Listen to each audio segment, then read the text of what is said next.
Hello అందరికీ మనము ఎక్కడికైనా ఫంక్షన్లకు కానీ అలాగే పెళ్ళిళ్ళకి కానీ వెళ్ళేటప్పుడు గాజులను ఎక్కువగా వేసుకుంటూ ఉంటాం కదా. మనం గాజులు వేసుకునేటప్పుడు టైం అవుతుందనేసి హడావిడిగా వేసుకుంటూ ఉంటాము. అలాగే తీసేటప్పుడు కూడా మనం హడావిడిగా తీసామనుకోండి అవి గుచ్చుకొని చేతులకు రక్తం కూడా వస్తూ ఉంటుంది. అలా గుచ్చుకోకుండా అలాగే మనం వేసుకోవాలన్నా అలాగే గాజులను వేసుకున్న వాటిని తీసుకోవాలన్నా కూడా ఈ టిప్ని అయితే ట్రై చేయండి. ఇలా చేయడం వల్ల మనకి గాజులు అనేది పగలకుండా ఉంటాయి, అలాగే ఒక్కటి కూడా వేస్ట్ కాకుండా ఉంటాయి అన్నమాట.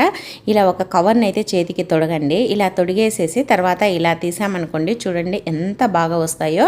అసలు ఒక్కటి కూడా డ్యామేజ్ కాకుండా అలాగే చేతులకు గుచ్చుకోకుండా వస్తాయన్నమాట. మనం ఎంత ఫాస్ట్గా వేసుకోవాలన్నా ఎంత స్పీడ్గా తీసుకోవాలన్నా కూడా చాలా బాగా యూజ్ అవుతుందన్నమాట. కవర్ వేసుకోవడం వల్ల చాలా ఫ్రీగా చిన్న గాజులైనా సరే బాగా ఎక్కించుకోవచ్చు అనమాట. ట్రై చేయండి. అలాగే ఎక్కించుకోవడానికి తీసుకోవడానికి కూడా చాలా చాలా బాగుంటుంది. మరి టిప్ నచ్చిందా? నచ్చితే వీడియోని లైక్ చేయండి. మంచి మంచి టిప్స్ కోసం మన ఛానల్ అయితే సబ్స్క్రైబ్ చేయండి. థ్యాంక్ యూ అండి. Thank you for